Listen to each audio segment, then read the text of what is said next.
With Falcon football coach Matt Walker. And Matt, the Falcons hosted number 9 ranked UW-Oshkosh out at Raymer Field last Saturday. Titans came away with a 41-13 win. Could you talk about that game a little bit? Well, tough day for us. Very good opponent. A lot of respect for them. They really got something going after a wonderful year last year, and to follow it up. They're 6-0 now to start the season. They really played physical and made some big plays on us.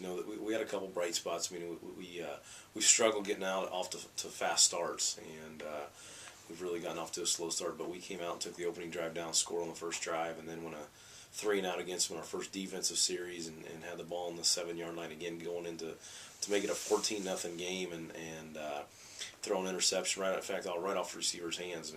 He maybe scores on the play. We're at least inside the 5, and for it to go the other way, and it really changed the day in a hurry. Again, whenever you're struggling like we are and trying to figure things out, momentum shifts are a big deal, and took the air out of the sails a little bit.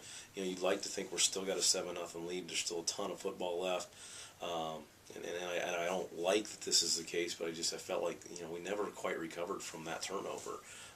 We battled, we made some good plays, we played good defense here and there in the games. We put up 465 yards of offense, so we're moving the ball, but just another day where we couldn't quite put it together. So we're doing a lot of good things with bad scores to show for it, and that's got to change, because at the end of the day, that's the name of the game. So we got to find ways to change the scoreboard. Matt, junior wide receiver Jake Ryan was named the team's Offensive Player of the Week. He had 10 catches for 95 yards and 1 touchdown catch for 13 yards. Could you talk about Jake's play? Jake's he's one of those kids that no matter what happens in the game, win, lose, draw, ugly game, great game, he's always does a solid job. He's a really hard worker. He does not take plays off. He's one of those guys who when other people have a pretty good game, he gets unnoticed at times. It was just one of those. He's just one of those guys you can count on in big situations, and so Jake, nothing taken away from this game. It was a great game. He just had another day, having to have a couple more catches than normal, put up a few more yards. He had a touchdown, but Jake does that for us every game, so it's good to see him get a little notoriety, because he deserves that more than what he gets. On the special team side, sophomore Robbie Flom was named the team's Player of the Week. He returned 2 punts for 11 yards, also returned 4 kickoffs for 104 yards. That's a 26 yards per return average. Also had a long return of 47 yards. Could you talk about his play a little bit? Well, he's such a weapon for us. That's why we moved him over to offense, get the ball in his hands some more. He's so dangerous.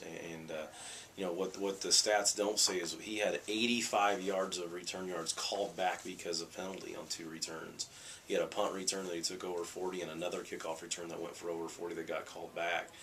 He had a pass reception of 61 yards that got called back because of a penalty. I mean, I think he put up 295 some total yards or all-purpose yards, and had over 100, almost 150 of it called back because of 3 penalties, and so he really had more of a spectacular day than the numbers even show, but he didn't get credit for it. So another great day for him. He clearly changes our football team when the ball's in his hands. Matt, the Falcons go on the road next Saturday. They travel to Eau Claire for a 1 o'clock game at Carson Park. What are you looking forward to in that game? Well, I think it'll be a hard-fought game. You got 2 teams looking for a win. They've struggled on the scoreboard as well. They present 2 completely different challenges depending on what side of the ball you're talking. Defensively, they present a physicality challenge for you. They have the Sweeney kid's as good of a tailback as we have in this league. He's a big, strong, 250-pound kid that can run the snot out of the ball.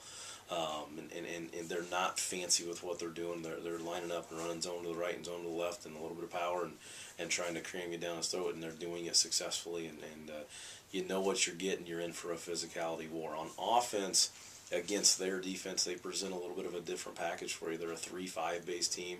5 linebackers running around can present some challenges. You can get very exotic with pressures and movements and stunts, and it's a defense you don't see much. You get traditional 4-3s and 3-4s. We don't see much 3-5 in the college game, and so that's become a preparation challenge for us when we got to execute and prepare against something we haven't seen a lot. So 2 completely different deals in terms of our week of prep.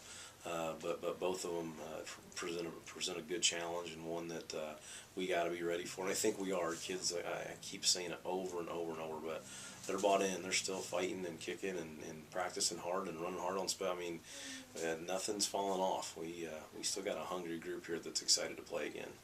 All right, good luck to the Falcons. We'll talk to you next week. Thank you.